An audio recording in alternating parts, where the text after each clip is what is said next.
Your goal is to have your son that already doesn't speak well to say, "Hey, you guys," in hopes that he sounds exactly like Sloth. Well, he's going to put his own spin on it, but yeah, I mean, he's getting better. So we're taking the speech therapy, but while he has trouble, as most 3-year-olds do, just Let's get exploit some it. enjoyment out. Yeah, Might as I'm well not going take to advantage of it. exploit it for my own personal satisfaction. I'm not going to sell it, although maybe. Hey, everybody, welcome to another episode of I Finally Watched. This is David. And this is Alon, and I finally watched The Goonies. And today we have a very special guest, Michael Campion. Hello. Good to be on. You might know Michael Campion from Netflix's Fuller House as Jackson Fuller. However, I've known Michael back when he first got into acting. I think around when you were 8 years old? I think so. Yeah, it was that was about the time. I feel like even younger, honestly. Yeah, maybe like I should prefix that I don't at like 18 years old I don't go around like introducing myself to random 8-year-olds. But originally I knew your sister back in high school, Right. and then when I went to film school, I put since you were a actor, I put you in a lot of my stuff. Right. Yeah, no, And those some of the best times I had. I mean, I was just a little kid. Alon has shown me a lot of like his like reels, like things he's made or been a part of or whatever. But I don't. The only one I've ever seen that you were in was Bite. I haven't seen any of the other stuff. I don't think. Right. actually, Yeah. fun fact is that David is actually also in Bite. No way. Are you I the guy was on the radio? I was the dog. No, shut up. Shut up. No. Yeah, time. Michael, you didn't know that the entire time the dog had an inner monologue going Oh on. God, it was just David. There's a whole sequel to Bite. It's just the dog. Oh my God. No, he was actually in the beginning. He was one of the voices that was like calling like, oh, it's an apocalyptic pandemic, something SOS, Right. something something. We'll just kind of get started in the talking about the film. We start off with the high speed.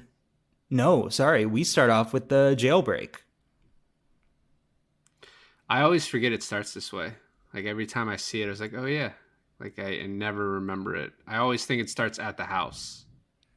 I got scared when I was a little kid when he hung himself because I didn't know what was going on. And when he hit the guy and the stuff was blowing up, I was like, what the heck?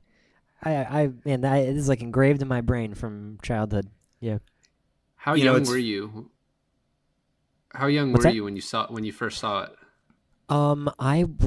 My sister showed it to me when I was probably 6 years old, and it's been a movie I've watched probably every other year for a long time. So,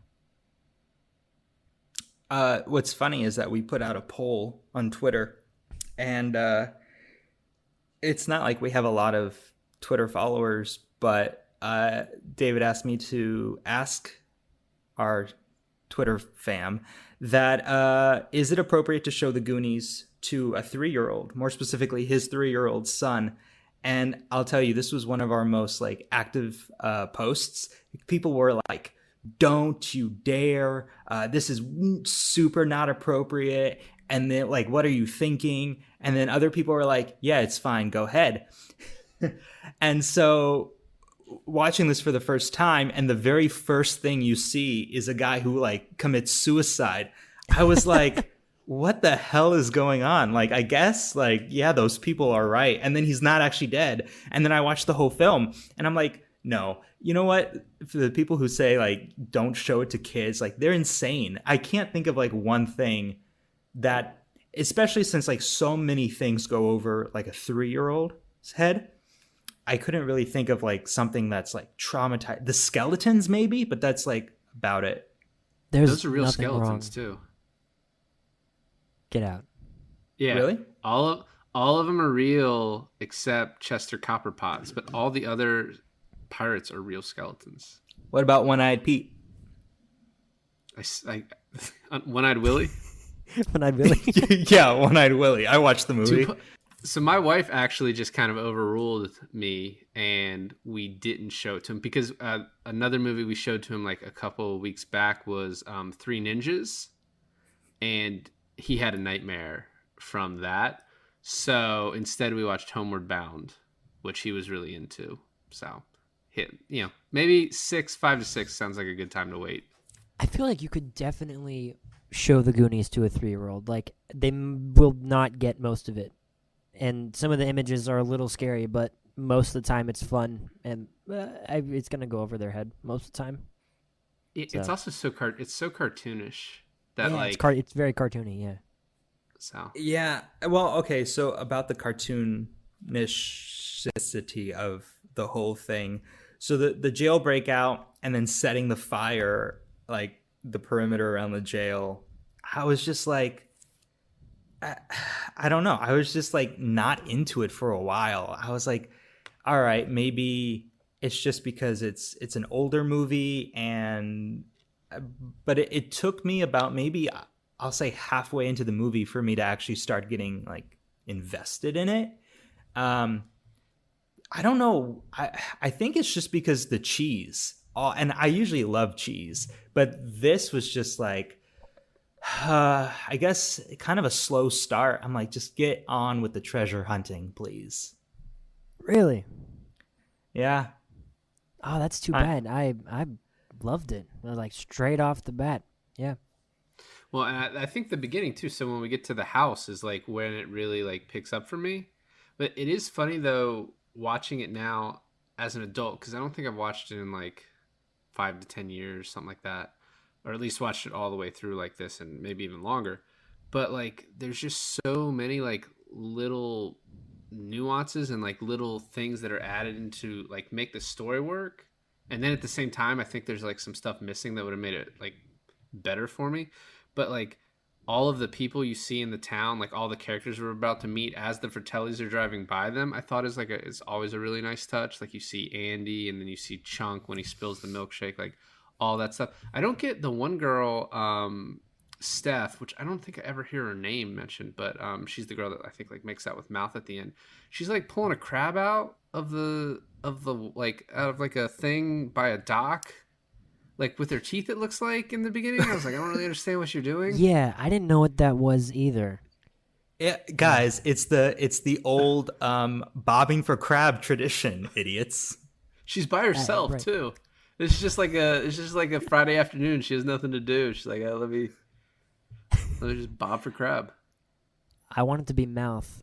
I mean, I'm sorry, not Mouth. I want it to be Data really bad, because I remember trying to make like the gadgets, like when he pulls himself onto the thing. I was like, I could make that. Like I can Mission Impossible something. Yeah. You're also missing a few other components of being Data too. So yeah, just a few. You're saying because he's not Asian? Is that what you're saying? Yeah, that's what I'm saying. Okay, Yeah. That was the one. That was the main. So talking about the thing I was saying that was missing, I was reading up that like there was this whole Goonies oath that they cut out, and I'm not going to read the whole thing, but it's like, I will never betray my Goondock friends. We'll stick together. And this movie like references a lot about like, oh, we're the Goonies and we're these, these townspeople or whatever. But I felt like they could have established that like a little bit better in the beginning. Just like maybe even having the oath in there, just kind of like referencing how important that aspect was because throughout, as they're like talking about it, like, oh, we're Goonies, oh, I'm gonna miss this town. I felt more like they're just like, oh, I'm gonna miss my town, more than they're like, we are this group of kids, that we call ourselves this. Like I thought they could have done a little bit better with that. Yeah, I can see that, especially since like the Goonies to me are the little kids and maybe Josh Brolin. And then like the two girls come on and they're like later on in the movie, they're like, we're all the Goonies now. And I was like, are you? Like, just maybe the guys. Yeah, I understand where you're coming from with that. Just the second that I saw the bad guy like coming to foreclose the house, I was already like, all right, that would suck. And I was like, all right, I want these guys to win. That's when I was like, all right, I want them to win now. Now I do.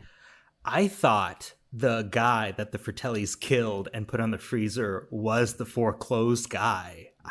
For like for like when you're first like when he first like comes and like, falls out of the freezer, I was like, holy shit, they killed the main antagonist of the movie. Jeez.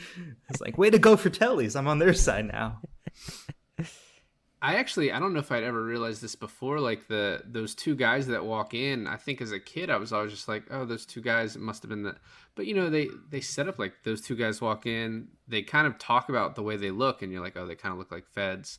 And then you hear shots and then you never see them again. And so as a kid, I was just an idiot who just didn't think about it. And this time I was like, oh, wow, that's pretty cool. But also like, these two feds just happened to go to this restaurant on their own and then like didn't let anyone know where they were and like just get killed. So I thought it was I don't know. I'm sure like both of you guys seeing it as a little kid, the least interesting thing about this was like the Fratelli B plot of this. Like you were totally invested in like the little kids on a treasure hunting adventure, right? Oh, I don't know about that. I mean, with the Fratellis and them capturing Chunk, that was so funny. That was so funny to me. I thoroughly enjoyed them the whole time, especially when they're slapping each other with slices of pizza. And gosh, no, I liked it all. Man, I am just realizing how much I am praising all around. I don't know. I feel like it was so engraved in me as a child. Maybe that's like a foundational part of my like movie experiences. Like it really was. It really was. So perhaps I'm biased, but Well, Mama Fratelli for me is like an image like that. I don't think I've ever seen her in anything else, right? She was obviously older at this time, so she did a lot of stuff before this, but like her face is like engraved in my head for like forever. Once you see her as a little kid, and I think she's great in it. So that part of it, the two brothers and their relationship, and like the fact that the mama loves the one with the toupee more, and then the way like that, the character development of every single person in this movie, including the Fratellis, like the one Fratelli like speaking Italian all the time and singing, and the other one with the toupee, like they're just kind of really well established and like their relationship to their mom. So yeah, I was like invested in all of that. I would just have been like, all right, kids on a treasure hunt. That's me as a kid, but that's fine. Let me ask you, Michael, did this like it had a bunch of kid actors in it. As a kid watching this, were you like that's what I want to do? I want to like act in these movies at a young age? you know, when I was that little, I feel like I don't know if it was inspiring to me or I was like, it was so nonchalantly, oh, I can do that. Oh, I can go in there. I can be in that movie. I didn't really know the difference because I had already done so. I had already done like all those little feature films, no, not feature films, all those little student films, and I had been on lots of sets, and I just figured that I was like, yeah, that happens, that'd be cool. Really, I feel like I didn't have any sense of the future when I was little. I was just whatever was coming my way is what I liked. So, did I look at it later and go, oh my gosh, I would love to do that? Yes, but not like right away, you know. Got it. I mean, yeah, of course. I mean, but do you think like, you know, you had your own experience on Fuller House, which is like in LA, shot in front of a live audience, right? Yeah. And then kind of watching these kids, I mean, Sean Astin, Josh Brolin, they've grown up to be super big stars, but do you think it was better for kid actors back in the 80s, or do you think you guys have it pretty good now? That's a good question. I feel like there are lots more opportunities now as a kid actor to be doing stuff like Nickelodeon and bunch of I feel like there's a lot more kids content around. But if you were a child actor back then, you had a lot more like notoriety or power, you know. I see what you're saying. Like it was also a lot more dangerous. Like I mean, I saw like the documentary of Corey, what's his name, last name? Feldman. Feldman. Yeah. And like how atrocious, you know, that world was when you're a little kid, you know, growing up in that. So I'm glad I'm glad people are more aware of that world when you're little. I think Corey Feldman's a really good example of like the bad side of turning out as a kid actor, right? When you're an adult. And then you take Sean Astin, which is like the good side of like how you would turn out as a kid actor. Right. And I feel like for me, the most like, and I know they purposely did this, but the most likable character in the whole thing is Sean Astin's character. Like that's the one I was rooting for the whole time. And I'm like, when Chunk got kidnapped by the Fratellis, I hated his character so much. I honestly was like, you know what? If they kill him, fine, I can deal with it. That is the hottest take I've ever heard of Chunk. That is insane. He's like, he's like, this kid talks so much, I want him to die. That's the line. No, because Mouth talks more, and at least Mouth is like semi-likable. He's not that likable, but I don't know. I felt like he was more likable than Chunk. Oh man, I love Chunk. I mean, he was okay. I can understand him being annoying, but he was like so pudgy and this innocent little kid, and he was so scared of everything, which is so entertaining to watch. And then when his whole story of like throwing up on everyone, I have that whole story in my head, and I remember laughing at it when I was little. But yeah, man, I can't believe he wanted him to die. That's insane.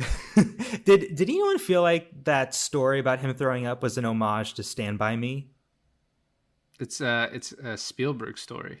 It's something that happened in his life. Like really happened in his life? Yeah, he was a producer on this, and so yeah, it was something that he took from his life. Oh, actually, because I mean, apparently, according to IMDb trivia facts. So, you know what I noticed this time too in the beginning, and one I think like the way they established Mikey and his like, you know, his asthma and like his tick of like saying the wrong word, and then like someone corrects him and he's like, that's what I said. And the fact that his mom does the exact same thing, like that's what, like he's so well established as a character. The other thing I thought about looking at Chunk now is Chunk is like not that chunky in 2022. He's just like a normal looking kid. Like he's like a little bit overweight, but like not bad. And like for back then you're like, oh, fucking do the truffle shuffle, show us your stomach. But like I was like, he's not that chunky. So I have a question about that. Okay, first of all, I love all the contraptions, like the contraption that they had to like open the gate and stuff like that. Let me ask you, Michael, how did Mouth get through the gate if you needed to do the little contraption, but Chunk couldn't get through the gate? How did Mouth get through the gate? Oh, I didn't. I feel like he just would have hopped the fence or something like that. Yeah. I feel like Chunk is a lot more like let me in type guy. Well, Mouth is taller and probably skinnier and can jump a little better, and yeah, Chunk's shorter and like couldn't get over it, and so he's like, I need you to let me in. Yeah, and Michael's over there being like, just bust through the screen gate like Data, no problem. I remember that too. I was like, man, this kid's got a zip line and he's got his gadgets. I want that. Yeah. I thought the funniest joke in the beginning was they broke the penis off of the tiny statue of David, and then they put it on upside down, and I was like, okay, movie, that's pretty fucking funny. Like that's good. Yeah, all those characters, and Data is one of my favorites too. Like, you know, it's funny now. Data was in Everything Everywhere All at Once. I don't know if you saw that. Mm-hmm. And his entertainment lawyer is Chunk. Chunk became a lawyer and does like entertainment law, and he represents Data. That's awesome. I love that. Yeah. One thing I noticed too as an adult, I never noticed then, the town is so beautiful. Like just looking at the town of Astoria, I like it's not something that I noticed, but it's just like I would love to live in a place like that. I was like never really appreciated it as a kid. Well, you can. I think it's a real town.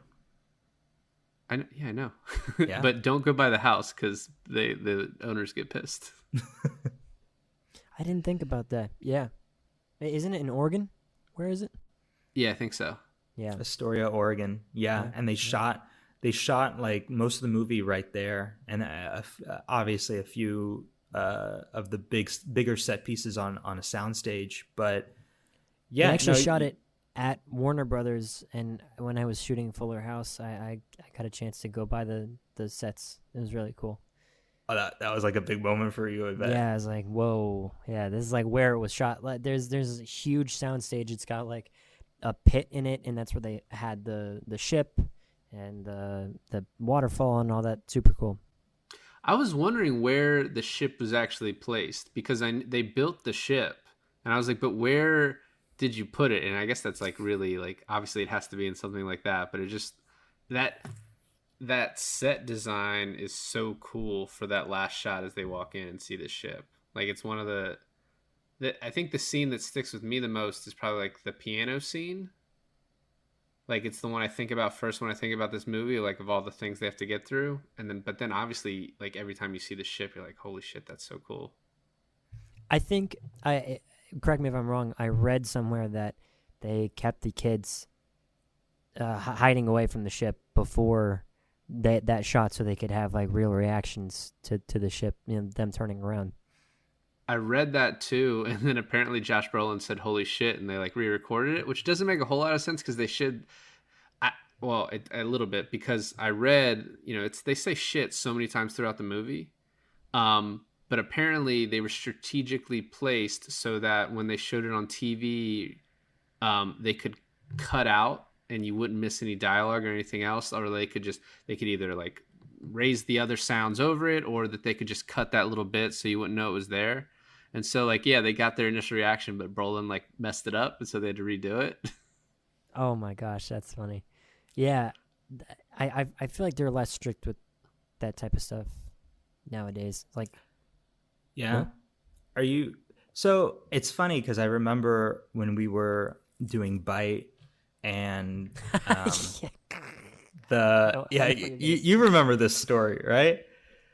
Yeah. So this was a scene in my short film where Michael's character like finally gets the radio working a little bit to call out for help, and then it short circuits and it dies again.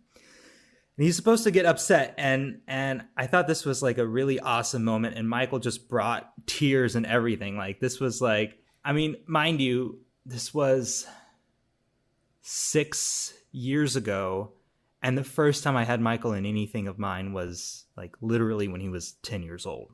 So his acting got much better in that range, but it was this really awesome moment where he got angry and incredibly sad.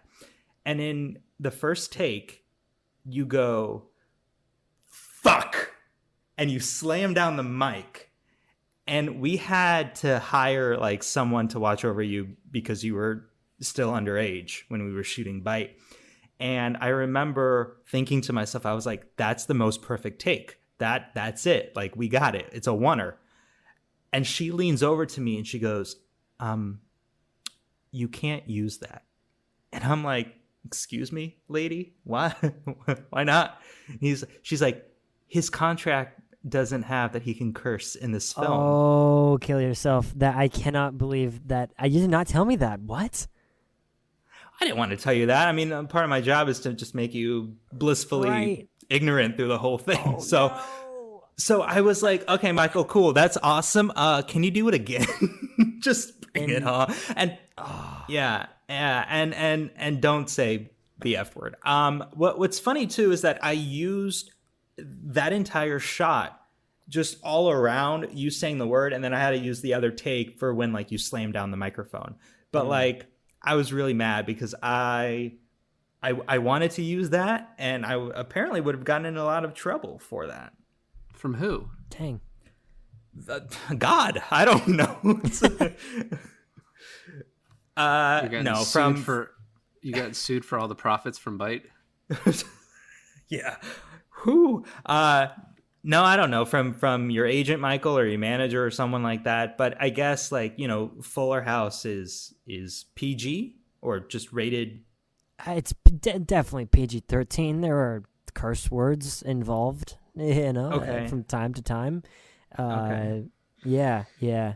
I don't What know. was that process like? Like when you're a little kid, and you're like, okay, now you say a word that mommy and daddy doesn't usually make you say. Like growing up, how was that like separated from like your home life? I guess.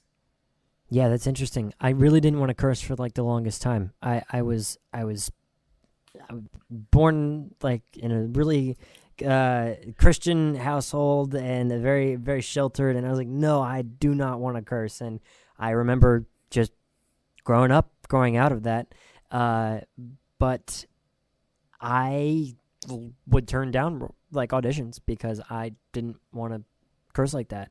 I mean, just now, I mean, oh my gosh, I can't believe like how seriously like picky I was about that. I remember even on the other one, what was it called? Sex ed? Was it? What was it again? It Oh was yeah, sex ed. Yeah. yeah. And the lead actress, she like cursed a bunch, and I was like, "What are you doing? Don't do that." And I, I remember telling her that. But yeah, it was definitely Yeah. a time in my life. I remember directing you on a few like things, and I wasn't the only one. It's so funny because I went to school in Sarasota in the film school there, and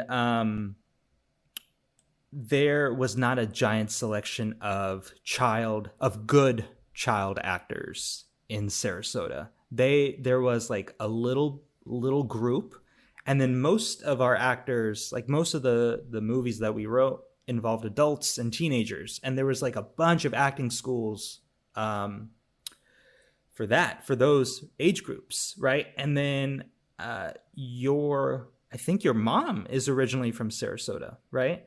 Right.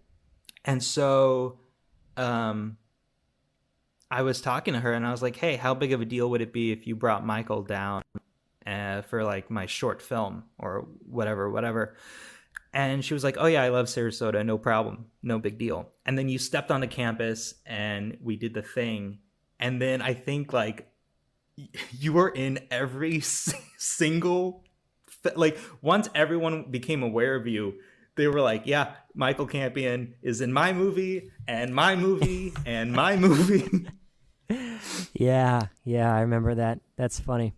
But it's okay. I'm the best. I get it. It's fine. Absolutely. You're the first and the best.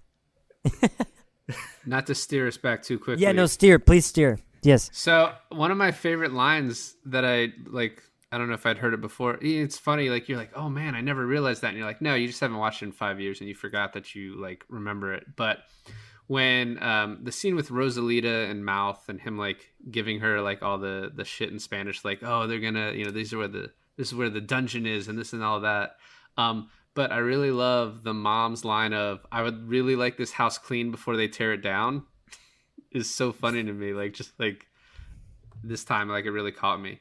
And then they find the map, and then they find the thing about Chester Copperpot, and that's really like the end of like the setup for this movie, and then we kind of get into the meat of it.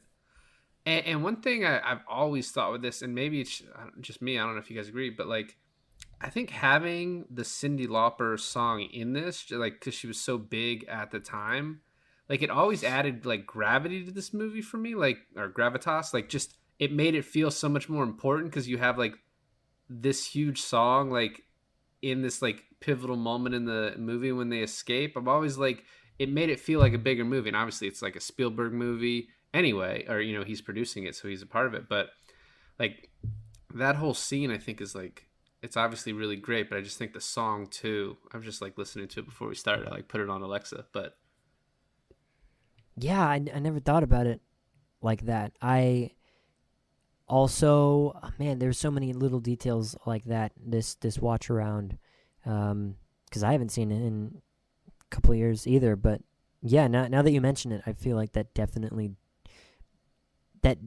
held a place in my mind. That song, and then seeing them on the bikes, and doesn't Bran get run off the road like shortly after that, or what? Yeah, isn't something, yeah, with Troy.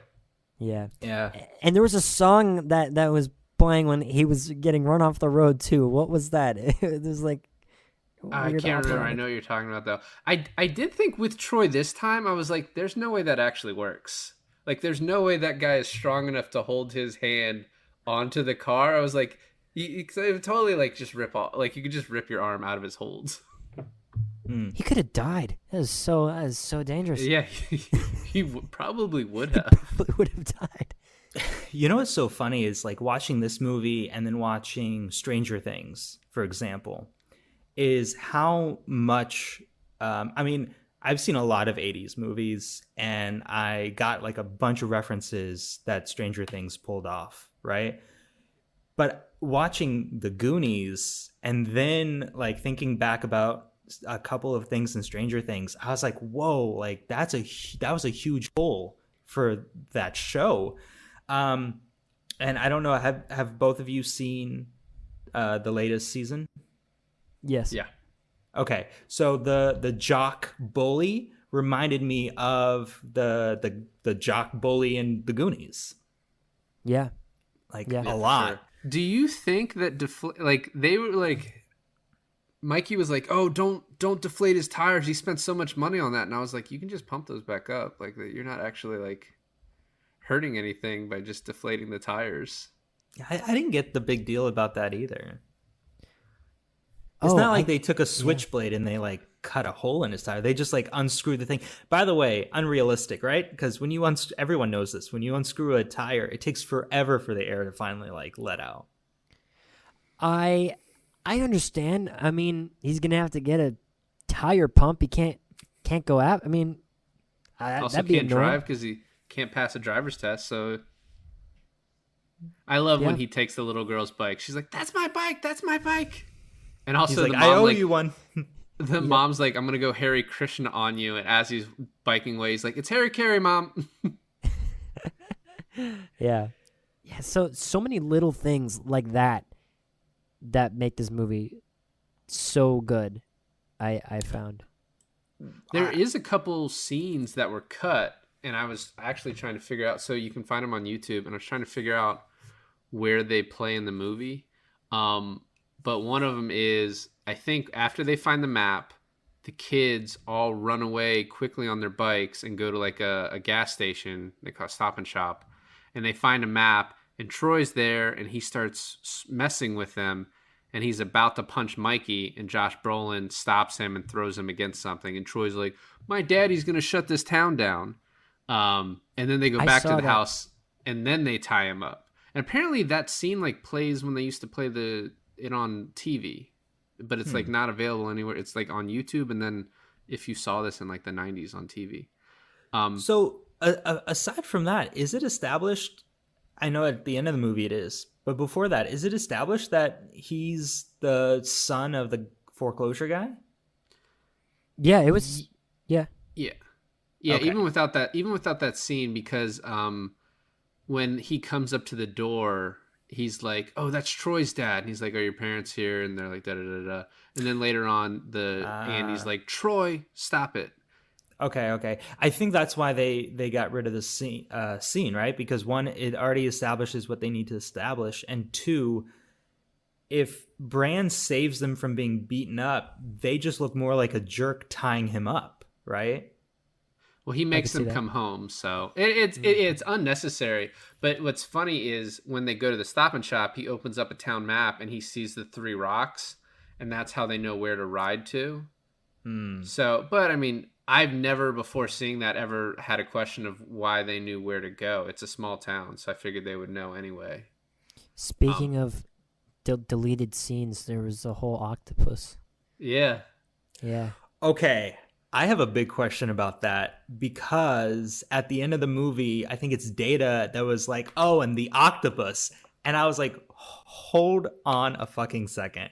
I rewound the movie and I was like, no, they go to the restaurant. They go under. There's a cave. They see Copperpot. They do this. They go down the slide. There's the ship. There's no fucking octopus. And then to mention it, I was so confused. I mean, Yeah, back so in I the guess it 80s, plays like you he's didn't just have to worry bolstering. about things like that. So, You could just allow what's, continuity errors. I guess. So what's the octopus? Well, allegedly there was a giant animatronic octopus that happens right after they slide into the water and they're going into the ship and they have to fight off this octopus. And there's a whole scene. I've seen it. I forget exactly what happens, but that's the gist of it. And I remember that stood out to me that he said there was an octopus, and I was like, "What is happening?" And I figured it was him just like bolstering the story, you know. Yeah. I didn't know. So that's also on YouTube, and the octopus grabs Steph. She thinks it's mouth, and she like slaps the crap out of him. And then they both go under. It's a huge octopus. It looks fake as can be. And then Data swims down. He starts his like tape player underwater, which wouldn't work, and then sticks it in the octopus's mouth. And then you see the octopus like, ooh, ooh, like swims off, and then it's just discombobulated. David does great impressions on the podcast. You should listen to Heat, our episode on Heat. He does a great Al Pacino. And now we can say he does a great electronics short-circuiting octopus. I believed it. Yeah. Every second of it. That was great. I really just honed in. Yeah. Where was so that talent on Bite, buddy? Wow. Well, it was really the direction that I felt. Okay, shut the fuck up That's now. fine. You're done. You're done. You're done. It took us like 2 hours to do that too. It just kept going. My wife was like, "Where are you?" Anyways, yeah, I'm so glad they that's cut it out. crazy. You're glad they cut out the I'm glad they octopus cut scene? it out. It was weird and, It- unnecessary. Yeah. Can you imagine didn't being need like to be- those kids and like having to like have a whole day of shooting that like underwater? Like it was a hard day. It was like, you know, whatever. And then you sit down for the premiere and it's just gone. And you're like, well, shit.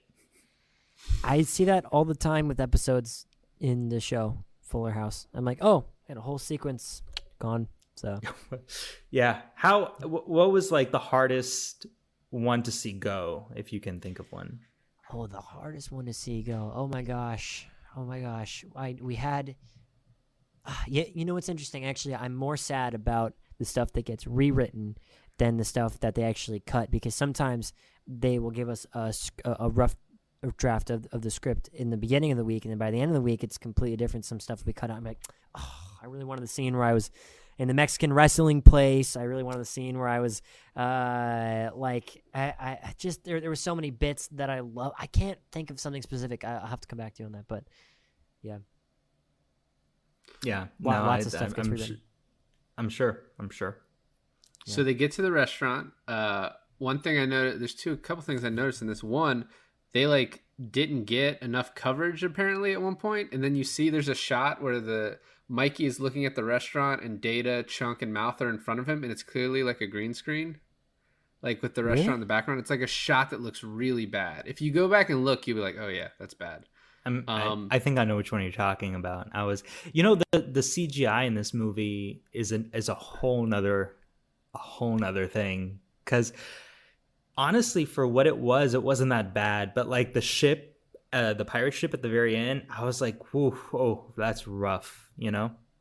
I think it was supposed to look like a painting at the end, though. It was like that's what they were going for. That was their I excuse. think that's It's like, I think that's a stretch. it's supposed to I'm look gonna like say that's it's the supposed to look like It's supposed like to look someone. like shit, guys. It's supposed to look like shit. It's not supposed to look good. Also, all four kids are wearing a different color, just so you can keep track of them. Yeah, your typical costume of the show or of the movie. And Yeah, then when they get in the restaurant, I'm like, one thing that's not really established is like how bad are the Fratellis, right? And like, why wouldn't they just kill 2 federal agents? Why wouldn't they just kill these 4 kids? Why are they going through this charade of giving them water? Like, just kill the kids. Oh, I don't know. I feel like they're gonna get way more crap if these missing children are missing and then they're in this restaurant. Of course, they're gonna get way more crap for that. Two dead FBI agents, and we have our deformed brother locked in the cellar downstairs, but we cannot kill these 4 kids. What? Okay, I yeah. mean, they're looking at the death penalty already. Like, they've killed like federal agents. Like, there's no going back. Why take the chance? Wait, so let me get this straight. He was a federal agent. Is that said, or did I just skip over that? I thought they were. I'm pretty sure that's what I heard this time. They're at least cops. They are law enforcement for sure. It's murder any way you slice it. Well, but it's like a guaranteed death penalty if you kill like an FBI agent, like for sure. Whereas you just kill normal people, it's like maybe. And they're in Oregon, with as liberal as that place is. You know, it's probably like in the 80s, maybe. Well, yeah, who knows? And then there's just, there's some stuff that happened. I do like the fact that you like Chunk is so annoying and you're glad he gets, kidnapped basically, but he's right the entire time. He like finds bullet holes. He's like, this is scary. What are we doing here? All right. I'll tell you why I'm annoyed with him. Okay. And this happens all the time where a character speaks logical sense, but they can't verbalize it in a clear way, so they're not taken seriously. You know what I mean? What are you talking about? The whole time he's like, let's go back. I don't want to be here. No, oh sure, let's go back. I don't want to be here, but that's just because he's scared. But when he sees the bullet holes and he like puts 2 and 2 together, he's like, guys. I'm like, just fucking say it. Just say it. Well, but then when Mama Fratelli brings over the dirty water and then she walks away, he's like, there's bullet holes in the car out there. And they're like, you're a liar. Which he is like the boy that cried wolf. So, yeah, that's why they don't believe him. But no, he's the voice of reason. There are a couple things before they get to the passageway, though, that I'm just like, why is there just so happens to be a newspaper with the Fratelli's mugshots on the front in the restaurant? In a place that's supposed to be closed? So, like, did they stop at a gas station just to get their own newspaper to like, oh, look at this? They did. I feel like they did. If I was wanted and I saw a poster of me, listen. If it's my hideout, I'm like, yeah, I'd maybe. It's like those Western movies where you have like the wanted posters on the door of the saloon, and like those guys, the villains, still go to the saloon, right? It's that same energy. They had a money printing machine in the bottom. I feel like they were pretty established at this place. So that was so random. I was like, okay, so now it's a counterfeiting. And nope, it's not. And we're just going to completely ignore that and move on. I'm like, oh, okay. Yeah. Counterfeiting money. And then, yeah. And then they just, they all get down the passageway. Chunk is hiding out. I love that when he sneezes and Mama Fratelli's like Gesundheit. I think is funny. And then they tell him, oh no, don't come down here to like safety with us. You go find the police by yourself. And then just like some stuff falls behind him and a window opens up. I feel like a lot of this can just be brushed off as their kids planning this. Personally, I mean, I don't know how logical I was when I was, I don't know how they, like 14? 13, 14, 13, 14. I feel like that's probably one of the best plans I could come up with. Hey, we're going to go down there.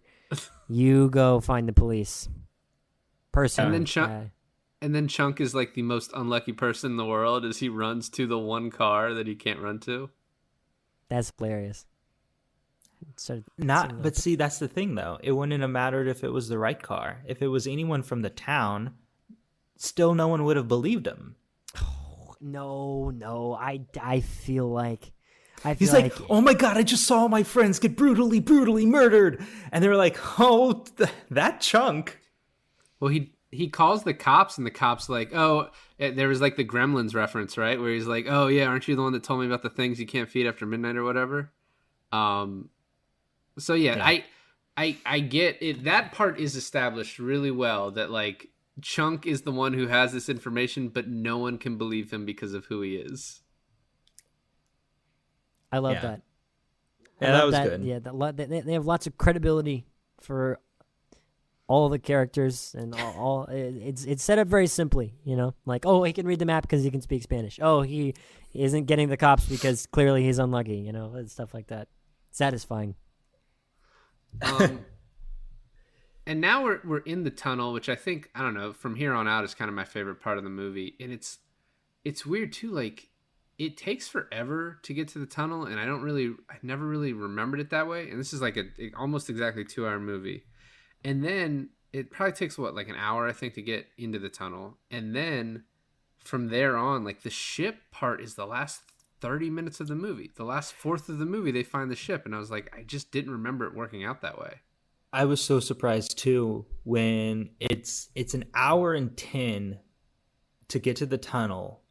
And then I'm watching it, and that's when I backed up to like, I'm like, there's no octopus. Where's the octopus? So I backed it up, and I was like, 20 minutes left of the movie, we're still on the ship. 30 minutes left of the movie, we just got on the ship. And I was like, seriously? Like the whole finding Copperpot's skeleton, the piano, the slide, the whole Fratelli chase, the whole sloth thing, like that's in between that. I was like,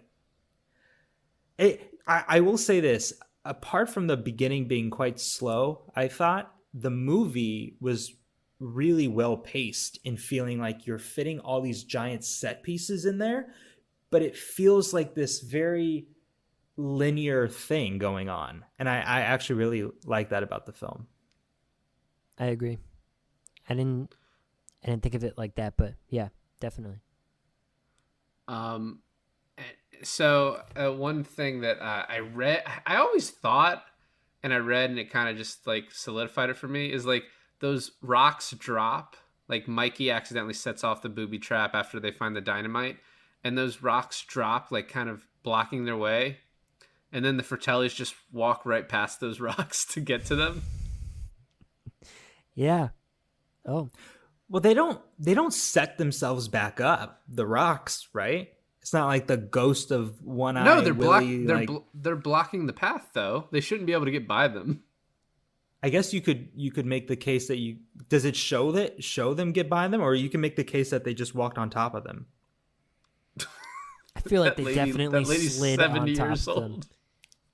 them. Mama Fratelli just jumps to the top. Parkour! Starts running across them. Fucking Mario. Actually, she kind of looks like Mario, so that works out. The other funny thing that I read is, what's his name? Mikey finds and they're Italian. Wow. Yeah, that's true. Connecting dots. Mikey finds that Lou Gehrig card, and that card in mint condition is worth $275,000. So presumably, I don't know.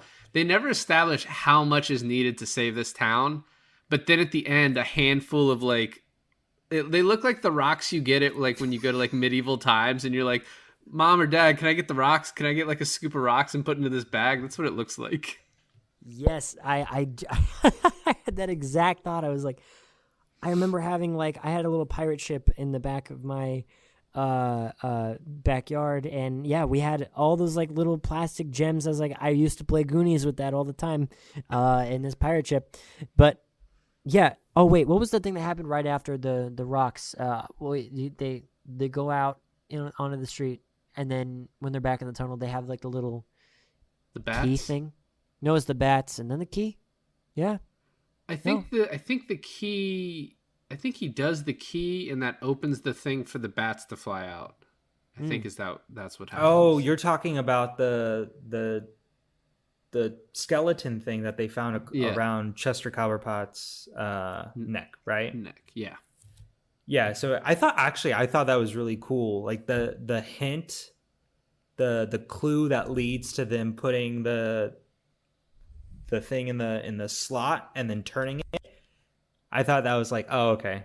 You know, watching this whole thing, like from the tunnel onward, from like the rocks falling and the bats and the piano and the ground falling out from underneath them and the slide and the pirate ship, I was like, it's so obvious that they wanted this to be like a ride at Universal Studios or something. They were like, man, we got to make this movie to make a fucking attraction or something. What? I mean, it would be a kick-ass attraction. You don't think so? Like I don't think that they made it for an attraction. I feel like it could be a really cool attraction. I don't know. Really? Is that what you think? I don't know. I could be wrong. I mean, I'm not saying like, oh, we're going to make this movie to make a attraction, but I feel like, okay, maybe it was just because of the way they made it, is that most of the set pieces look like something you would see as an attraction, I guess. Yeah. Like, obviously those aren't real rocks. Those are like made with rubber and cement, right? So I feel like a lot of it kind of looked like an attraction already. But there was nothing more like ride oriented in my mind when I saw them going down the slide. I was like, just stick a couple of like inner tubes in there and you got like a ride at Disney. I would love a Goonies themed water park. Oh my gosh. You know, so when they were done filming this, they tried to give the ship away to anyone who wanted it for whatever reason, and they couldn't find anyone to take it. So they just had to scrap. Yeah, they just had to scrap the ship. I think though that parts of the ship were either given or sold to Disneyland for like the Pirates of the Caribbean ride. But yeah, like no, so your like whole idea of like, oh, they want to make a theme park, no one would do it, which is funny because there's so many like little theme parks throughout the country. You would think someone would be like, a Steven Spielberg, produced movie wants to give us a ship. Like it's just like makes so much sense to just take this, and no one wanted it. I'll take it. Yeah, it's gone now, Michael. It's gone. Yeah. What's funny is that, back when they made the pirate movies, they were just clamoring for like, in this case, it was an attraction being made into a movie. But could you imagine the Goonies coming out around the same time? They would have made a ride that fast. Totally for agree. Sure. Or an attraction of some kind. Mm-hmm. The bats looked ridiculously fake, and then I read that they're just pieces of paper shot out of air cannons. Except for a few like rubber toy bats that were just like on a string, like fluttered in front of them. Yeah, probably. Yeah. What's funny is while all this is going on, I love the stuff with Chunk and Sloth. Like all the stuff that's happening at the same time. It's just like these little vignettes of like, oh, he's meeting him and they're tied up and he's scared of him, and then like immediately he gives him a Baby Ruth and they both love Baby Ruth, so now they're friends.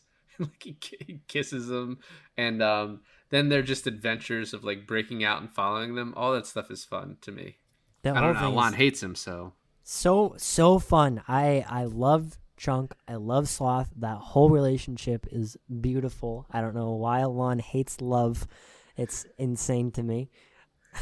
Okay, hold on. I will say, so I'm not fucking crucified through this whole review. I will say that as soon as Chunk teams up with Sloth, he becomes a much more likable character. I just don't like him in like the beginning, him like no one believing him, and then him not kind of, but once he, I think it is that moment where he gives Sloth the Baby Ruth, and I think it's the moment where like everyone's scared of him, except, I mean, Chunk is scared of him at first, but he I don't know, he's much more understanding of the whole situation, and that's when I started to like Chunk. So there. I also, the whole reason I wanted my son to watch this movie is so I could get him to say, "Hey, you guys." Because right now, he doesn't talk great, and so like if he could say it like a 3-year-old, that is like the goal. So I might just show him that scene over and over again. Your goal is to have your son that already doesn't speak well to say, "Hey, you guys," in hopes that he sounds exactly like Sloth. Well, he's going to put his own spin on it, but yeah, I mean, he's getting better. So we're taking the speech therapy, but while he has trouble, as most 3-year-olds do, just Let's get exploit some it. enjoyment out. Yeah, Might as I'm well not going take to advantage of it. exploit it for my own personal satisfaction. I'm not going to sell it, although maybe. I think he would like the Goonies. You should show him the whole thing. There, I said it. Personally, Maybe when the wife goes out of town. I think you should, because when I finished this movie, we had a phone conversation, David, where you asked me like, okay, so is it or is it not appropriate? Like, were those people on Twitter right or wrong? And I was like, those people on Twitter are way too, I don't know, sensitive, because I honestly think it's perfectly fine for a 3-year-old. The problem with isn't like giving him a bad impression. The problem is just scaring him. Like, it's kind of dark a little bit for a 3-year-old. So that's the only issue. I mean, if your 3-year-old is a wuss, sure, but you know, I've seen what you were like as a kid, Alon. you've seen it. Pictures. So Okay. I love when, by the way, when Chunk and Sloth get to the pipes and Sloth pushes them all the way up, and you just hear like the noises of people like screaming and all of that happening. Like, that part makes me laugh. Apparently, I don't know if so. There was a novelization of this movie, so I can't remember if this was in the original script or was in the novelization afterwards. But apparently, when Sloth does that or when the kids are messing with the pipes, like, 2 gorillas break out of the zoo because of like the pipes being messed with, and they steal Troy's car. It was supposed to be part of it. of course, that's hilarious. I love that. Which then brings me to the next scene where we find Troy at the wishing well. Why the hell was Troy hanging? Like, is there nothing to do in this town that he's just like, I'm gonna go hang out at a wishing well?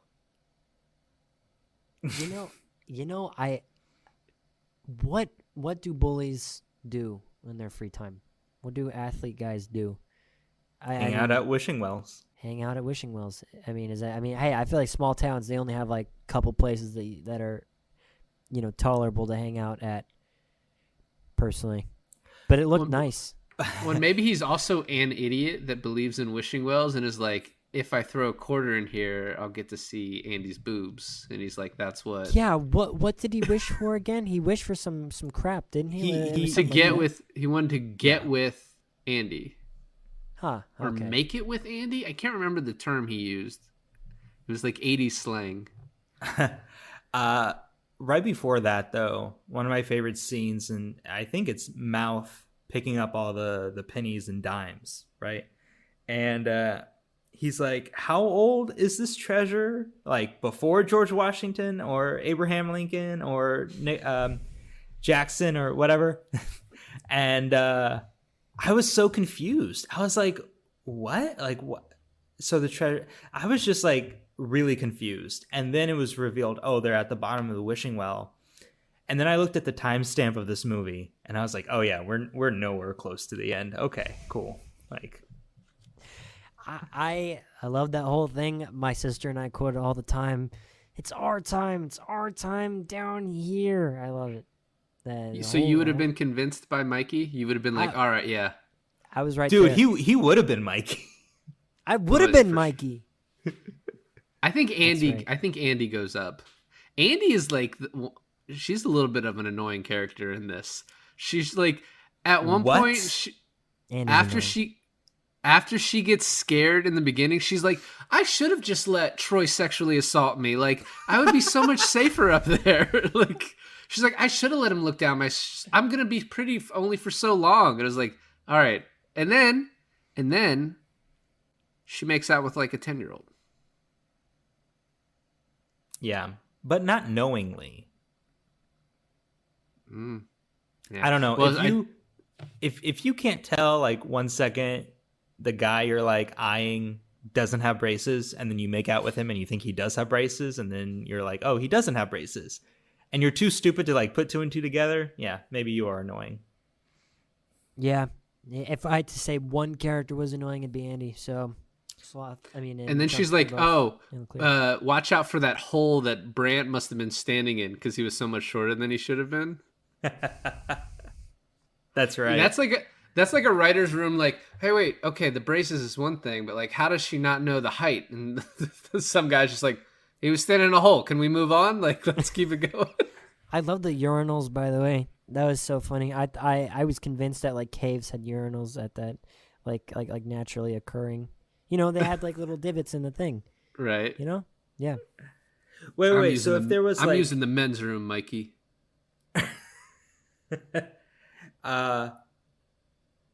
didn't the girls go to the bathroom too? Think so. Yes. Right. So what? There was just naturally occurring like toilet Yes. bowls. Yes. Okay. Little hole. That was the hole that he was standing in. And then they had a Oh bidet. God. They had a bidet.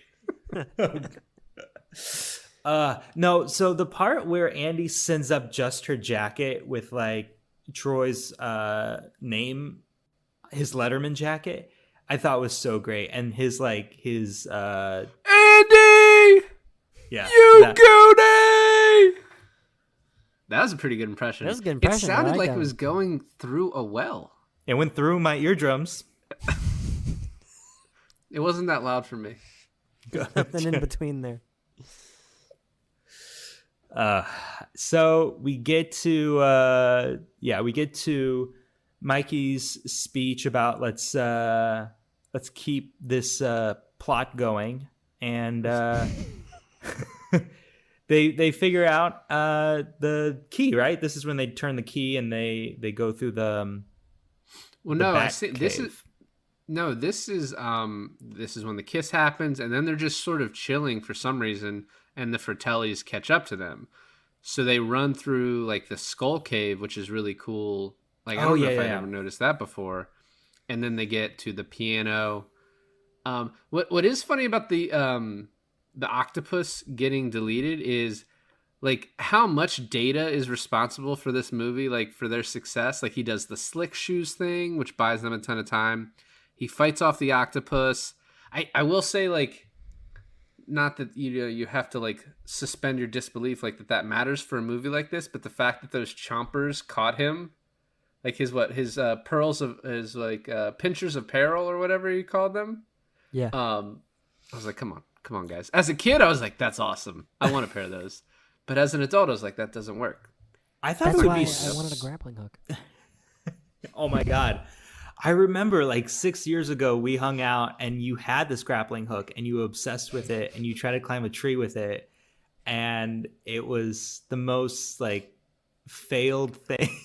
The most dangerous, the most like failed. Oh my God, so funny. I'm sorry. Yeah, I felt the same way about the pinchers of peril.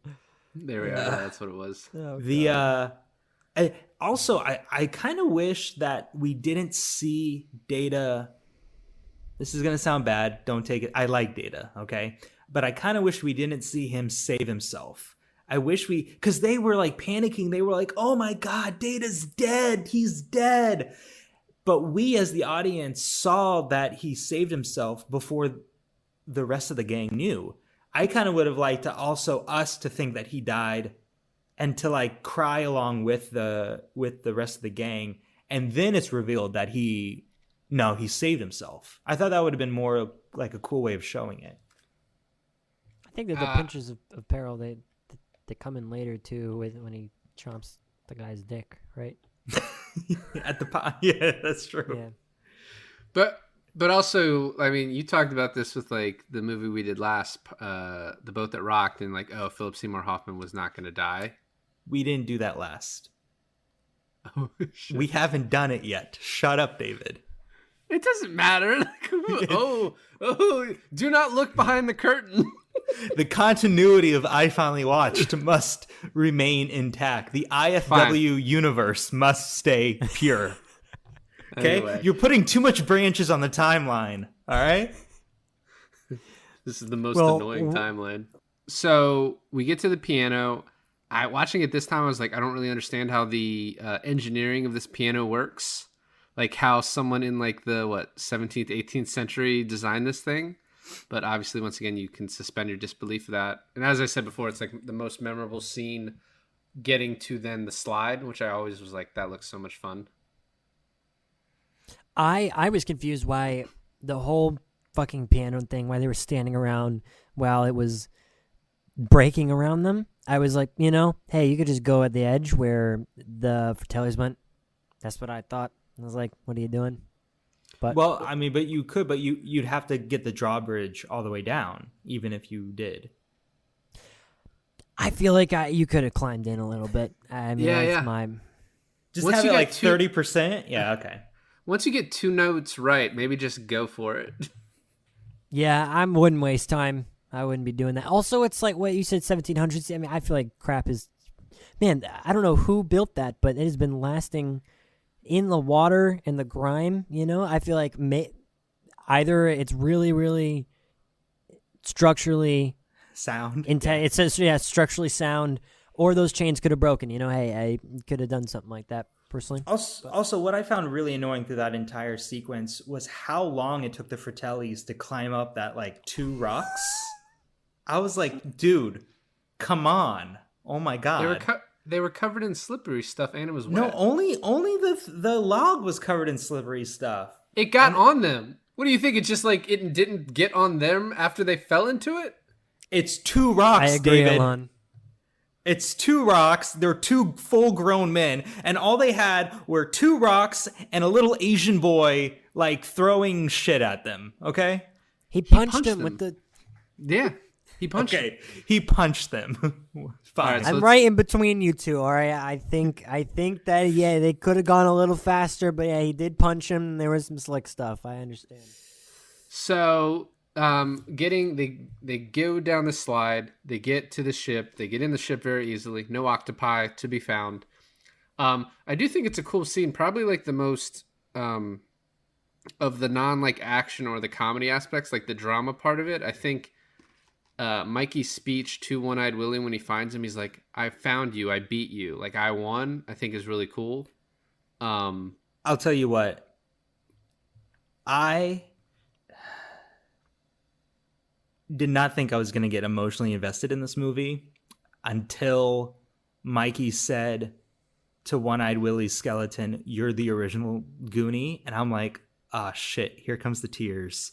Because for me, and then especially when he looks back and he sees all of the other Goonies there, and they're like, yeah, man, we did it. And I was like, and then his brother Brand is like, "I'm with you, dude." And I'm just like, oh fuck, man, this is like, it hits a special emotional chord, especially when you think like, Michael, kind of back to answer your question, is who set up all these traps? It was One-Eyed Willie, and how like the traps, especially the final trap that like gets all the rocks falling in the cave with the ship, is set up exactly like the trap, well, not really a trap, but exactly like the thing they have to open the gate in front of their house. And I was like, why are they like all this like, oh, we're Goonies and we're all about Goonies? But it's like, they were, the pirates and them like were the same amount of craftiness between them both. And like they really like connected with that. And so when he was like, "You're the original Goonie," I was like, well, shit, movie, gotta make me tear up now. I think that the second that feeling happened and I was in it was when he was out on the porch in the very beginning, and then Brand comes in and hugs him and drags him off of the porch. That was that. Yeah. I was like, all right, there it is. That was really good too. So to run through this real quick, the Fratellis catch up with them. They, for some reason, the Fratellis, to get rid of them, are just going to make them jump in water. Like, I didn't really understand that. And so then they like fight them off and don't want to jump in the water, but then they jump in the water anyway. I didn't really understand that. It always bothered me as a kid too. Like, oh, they were so close to all these riches, and then they only get to keep this just enough to save the town. But then I was like, that boat's not moving that fast. They probably caught up with the boat. As an adult, I was like, they definitely just went after the boat with money on it. I mean, I thought even if the boat, like losing the integrity of the boat, all these, hundreds of years, and it sank to the bottom, dude, there's gold in that. You send people out to go scuba diving to go collect that shit. You know what I mean? Yep. Yep. Yeah. That's the only point where I was like, they would have shot and killed all of them. That was the only part where I was like, they would have done it in the beginning, but now I get it. Now there's lots of money to be had. So Well, because the Fratelli's only concern was like, we have to protect our really bad fake money printing press. And then there was like, oh, this like gross amount of treasure that's worth way more than anything we could have produced. So like, yeah, you're right. The stakes would have been a lot higher. It's like, you know what? We weren't going to kill the kids for like a couple $100,000, but we'll fucking murder some children for, a couple $1,000,000. It's not a couple million. It's probably like billions. That treasure was probably billions. Well, I do like a couple things. One, the fact that Mikey's like, hey, we don't take those coins. Those are Willie's. And then that's the thing that undoes the Fratellis, is the fact that they were greedy and took those ones, which there's no way like anyone would have known that. But so even if I saw that coming, even though I saw that coming, I thought that was a really good thing. Yeah. The sloth saving them scene, then at the end. The sloth. I'm saying the scene of sloth saving them. That's his like wrestling name. So the sloth saving them scene to then